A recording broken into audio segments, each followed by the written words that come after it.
ভারতবর্ষের আনাচে কানাচে থেকে হর্ষদ বহালির ভয়েস থেকে আজকে যেভাবে হাদির কণ্ঠকে দিয়ে সারা বাংলাদেশ আত্মস্থ করেছিল, সেই ইনকিলাব আবার আবাবিলের মতো আসমান থেকে ফিরে আসবে।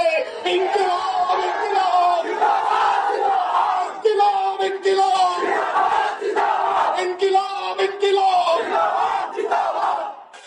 শুধু ইতিহাস থেকে মনে করিয়ে দিতে চাই, বাংলাদেশের ৭১-এর আজাদির লড়াইটা কিভাবে ভারত গ্রাস করেছিল এবং সেই নায়ক এবং খলনায়ক গুলো কারা ছিল। আমরা সুস্পষ্ট ভাবে জানি যে আমাদের সীমান্তের ওপারে যারা আছে তারা কখনোই আমাদের বন্ধু না এবং বন্ধু ছিল না। কিন্তু যেটা আমরা জানি না সেটা হচ্ছে আমাদের সশস্ত্র বাহিনীর মধ্যে কারা ঘাপটি মেরে দিল্লির খলনায়ক অ্যাসেট হিসাবে কাজ করছে। আমরা যেটা জানি না সেটা হচ্ছে আমাদের ডিজিএফআই, এনএসআই, এসবি, টিবি থেকে শুরু করে রাষ্ট্রের আমলাতন্ত্রের মধ্যে নখরে নখরে কারা কারা বাংলাদেশকে প্রত্যেক দিন বিক্রি করে দেওয়ার জন্য কাজ করছে। সোশ্যাল মিডিয়াতে আমরা শুক্রবার থেকে জানি যে কে কে এই শুটিং এর সাথে জড়িত। তারা ময়মনসিংহ থেকে সীমান্ত ক্রস করে ওই পারে চলে যাবে। গারো পাহাড়ের এক ফিলিপ নামে ছেলের কথা বললাম, কিন্তু আমাদেরকে সোশ্যাল মিডিয়াতে জানানো হলো এই শুটার নাকি সিলেটে যাবে। তারা জানিয়ে পুরো জাতির দৃষ্টি পরিবর্তন করেছে। আমাদের সংস্থাগুলো 40 মিটার নিচ থেকে নাকি বিএনপি জামাত ধরতে পারত এক সময়।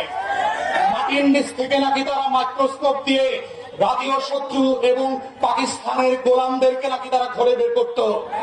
তাহলে আজকে সেই মাইক্রোস্কোপ গুলো কোথায়? আপনাদের 40 মিটার বাবার ফিতা কি নষ্ট হয়ে গেছে কিনা?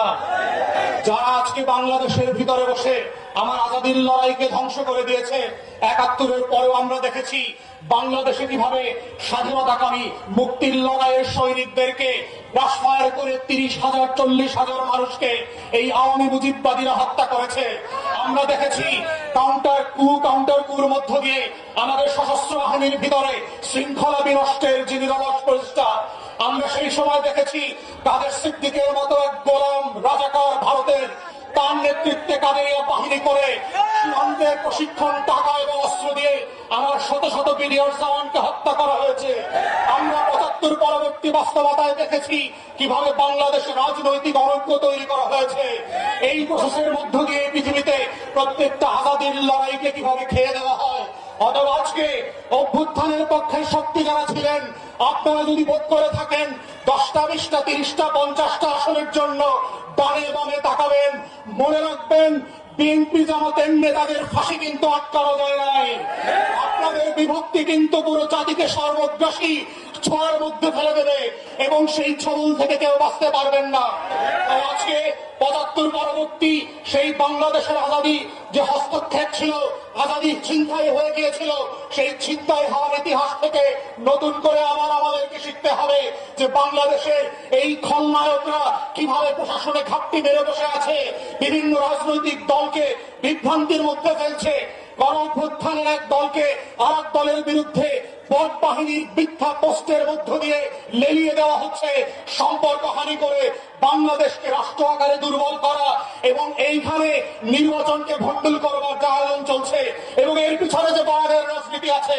আমার 5 দশকের বুদ্ধিবেশারা, আমার সাংবাদিকের শিক্ষকরা, যারা বিভিন্ন সময় সুশীলতা দেখান, তারা যেভাবে বয়ানের রাজনীতি করছেন, দিল্লির আধিপত্যবাদকে সফট পাওয়ার আকারে আমার সামনে হাজির করছেন, এইটা হচ্ছে অশনি সংকেত। এবং গণ অভ্যুত্থানের তরুণদেরকে মাথায় রাখতে হবে যে অভ্যুত্থানটা কিভাবে আগেও আজাদির লড়াইটাকে নাই করে দেওয়া হয়েছিল, কোন কোন উপকরণ দিয়ে করা হয়েছিল, কোন কোন প্রতিষ্ঠানকে দিয়ে করা হয়েছিল, রাজনৈতিক দলগুলোর ভুল সিদ্ধান্তগুলোকে কিভাবে আবার মঞ্চস্থ করবার চেষ্টা করা হচ্ছে। এটা বোঝার মধ্যেই হচ্ছে জুলাইকে ধরে রাখার একমাত্র শব্দ। আজকের গণ অভ্যুত্থানের শক্তিগুলোকে মাথায় রাখতে হবে। শত্রু সাপেক্ষে আমার বয়ানের রাজনীতি যেমন মোকাবেলা করতে হবে, শত্রু সাপেক্ষে আজাদির লড়াইকেও হেফাজত করতে হবে। এটাই হচ্ছে আজাদি ধরে রাখার একমাত্র বাহন। এর বাইরে আর কোনো লড়াই নাই এবং সেই লড়াইতে আমরা চাই নতুন করে আবার ইনকিলাব জিন্দাবাদ হয়ে